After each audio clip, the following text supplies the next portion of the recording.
पूर्वांचल का पहला NBA मान्यता प्राप्त संस्थान KIPM Gida Gorakhpur quality education और बेस्ट प्लेसमेंट के लिए राष्ट्रीय और अंतर्राष्ट्रीय पुरस्कारों से सम्मानित। Admissions open in BTech, MTech, polytechnic, D pharma, B pharma, M pharma, BBA, BCA, MBA और MCA। Contact KIPM Gida Gorakhpur.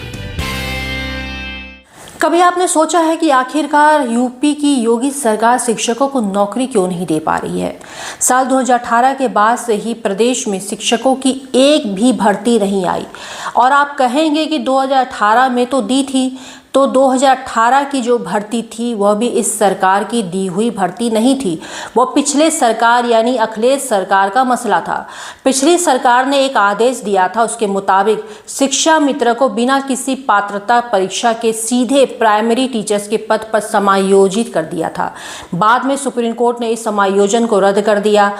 उसके बाद वही 13,70,000 की शिक्षक भर्ती थी पिछली सरकार वाली, जिसको इस सरकार ने 2 चरणों में लागू किया। वही भर्ती जो पिछली सरकार वाली थी, पहले चरण में 68,500 की भर्ती की और दूसरे चरण में 69,000 शिक्षकों की भर्ती की।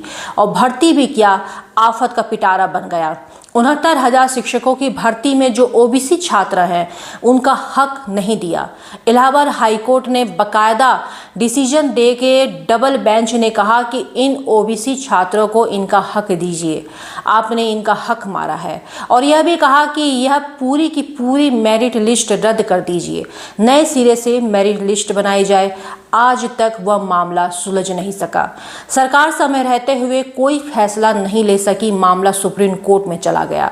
इनफैक्ट जो EWS कोटा होता है इस 69,000 शिक्षक भर्ती में, वह भी सरकार ने नहीं दिया, जबकि यह भर्ती की प्रक्रिया शुरू हुई थी जिस समय यह नोटिफाइड हुई, उसके पहले ही इस प्रदेश में EWS कोटा लागू हो चुका था। इसके बाद भी उन छात्रों को उसका लाभ नहीं दिया गया। जब वो भागकर पहुंचे इलाहाबाद हाईकोर्ट, तो हाईकोर्ट ने कहा हाँ, हम मानते हैं कि आपको यह लाभ मिलना चाहिए था, लेकिन सरकार ने उस समय नहीं दिया था। अब तो सब नियुक्तियां हो चुकी हैं, लोग नौकरी कर रहे हैं, अब आपको यह लाभ नहीं दे सकते हैं। तो ये मैंने आपको वाकया इसलिए बताया कि जो नौकरी दी उसमें भी पारदर्शिता नहीं दिखी और 2018 के बाद से तो आज तक नौकरी निकली ही नहीं।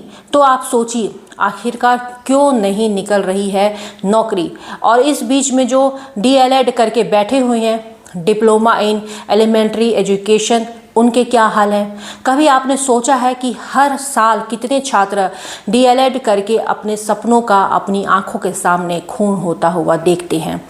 हर साल 2 से 3 लाख छात्रों को यह आंकड़ा है जो DLED पास करके इसके बाद जो पात्रता परीक्षा होती है TET, उसको भी पास करते हैं और इंतज़ार करते हैं कि उनको नौकरी मिले। और आप सोचिए यह आंकड़ा कितना बढ़ता जा रहा है। 2018 के बाद से कोई नौकरी नहीं आई, 7 से 8 साल हो गए, लेकिन 14 लाख 15 लाख या इससे भी ज़्यादा अनुमान है कि छात्र इंतज़ार कर रहे हैं, DLED करके बैठे हुए हैं। और अब तो आलम यह आ गया है कि छात्रों का DLED से ही यकीन उठ गया है।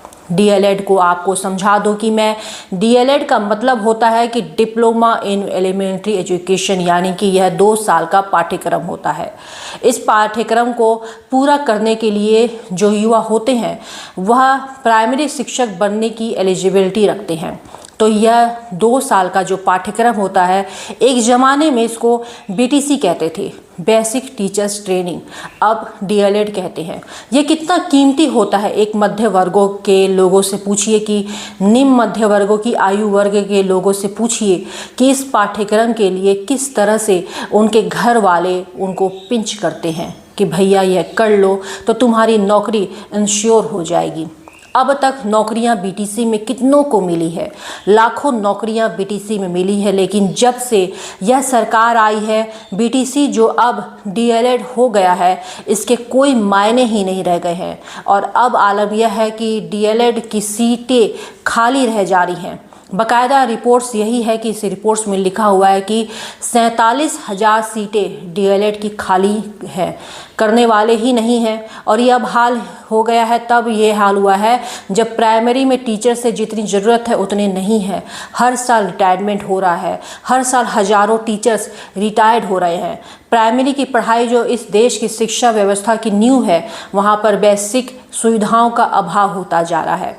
क्योंकि जब इतने ज़्यादा शिक्षक पद खाली रहेंगे तो आप आखिरकार किस तरह से पढ़ाएंगे। और सरकार का आलम यह है कि सरकार प्राइमरी टीचर्स की जगह शिक्षा मित्र अनुदेशकों से काम चला रही है, जिनको काफ़ी कम पैसा देना पड़ता है, जिनका मानदेय प्राइमरी टीचर्स की तुलना में बेहद कम होता है और उनको प्राइमरी टीचर्स का दर्जा नहीं दिया जाता है। लेकिन आप इस सरकार की नीयत देखिए। जब विधानसभा में यह पूछा गया कि कितने पद खाली हैं, तो सरकार ने कहा कि सिर्फ 45,000 पद खाली हैं। और सरकार ने यह भी कहा कि हमारा शिक्षक रेशो 1 यानी 22 छात्रों पर 1 शिक्षक है। हमारे पास अभी आंकड़ा सरकार ने कैसे लिया, सरकार इसके लिए शिक्षा मित्रों को भी जोड़ दिया, अनुदेशकों को भी जोड़ दिया। आप उनके प्राइमरी टीचर्स का दर्जा नहीं देते, आप उनको उनके हिस्से की तनख्वाह नहीं देते। लेकिन जब विधानसभा में अपनी बात समझानी हुई, रखनी हुई, तो यह भी एक जो आप कह सकते हैं कि एक कलंक आ रहा है कि आप नौकरी दे नहीं रहे हैं टीचर्स को। तो आपने शिक्षा मित्रों को भी जोड़ दिया और अपने अनुदेशकों को भी जोड़ दिया। इस तरह से सरकार ने वाहवाही लूटने की कोशिश की। और अब हाल यह हो गया है कि यूपी कर्ज के मामले में चोटी के राज्यों में से सबसे अधिक कर्ज, जो कर्ज की 2024 की लिस्ट है उसके मुताबिक सबसे नंबर 1 पर तमिलनाडु है। तमिलनाडु पर 1.3 लाख करोड़ का कर्ज है, जबकि यूपी पर 7.7 लाख करोड़ का कर्ज है। सवाल यह, इतना ज़्यादा कर्ज है, आपने इतने संसाधन के लिए जो ये पैसे लिए कहाँ जा रहे हैं, ये किस दौर में जा रहे हैं? ये उस दौर में हो रहा है जब बड़े बड़े व्यापारियों के प्रतिष्ठानों के हज़ारों करोड़ रुपए माफ़ किए जा रहे हैं। वहाँ पर यह युवा इंतजार में बैठे हैं कि सरकार कब एक नौकरी निकाले और कब इनको इनके सपनों का आकाश में उड़ने का मौका दे। लेकिन आलम यह है कि जिन्होंने डीएलएड कर लिया है, जिनका सपना है शिक्षक बनने का, क्या वह सिर्फ आपके लिए वोटर हैं कि आप उनके सपने सामने नारा लगाएंगे, बटोगे तो कटोगे, तो वह जा कर के आपको वोट दे देंगे, उनके नाम पर आप अपनी सरकार चलाएंगे 5 साल, फिर और 5 साल रिपीट करें? कैसी बात के लिए इन युवाओं के लिए आपको और उनके परिवार वालों ने आपको वोट दिया था? देखना होगा कि उत्तर प्रदेश की योगी सरकार के लिए प्राइवेसी क्या है। आखिर क्यों योगी सरकार दूसरे कार्यकाल में भी शिक्षक भर्ती नहीं निकाल पा रही है, और जो पिछले सरकार के द्वारा रायता फैलाया हुआ था उसे भी समेट नहीं पा रही है? आखिर क्या रीज़न है कि योगी सरकार शिक्षक भर्ती नहीं निकाल पा रही है और इतने ज़्यादा लोग शिक्षक नहीं बन पा रहे हैं? और सरकार खुद कह रही है कि 45,000 जो शिक्षक हैं वो सीटें खाली हैं, तो आखिर सरकार इन सीटों को भरने का काम क्यों नहीं कर रही है?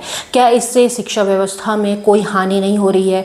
क्या प्राइमरी से बेसिक जो शिक्षा होती है उसके लिए कोई भी हानि नहीं हो रही है? सरकार को शिक्षा के लिए सोचना होगा और इसमें समझना होगा कि आखिर क्या उसमें बेहतरीन कदम उठाया जाए। आप कमेंट करके हमें ज़रूर बताइएगा कि इसमें और क्या कुछ हो सकता है सरकार की तरफ से, और इस रिपोर्ट के बारे में आपकी क्या अपनी राय है, कमेंट करके हमें ज़रूर बताएं।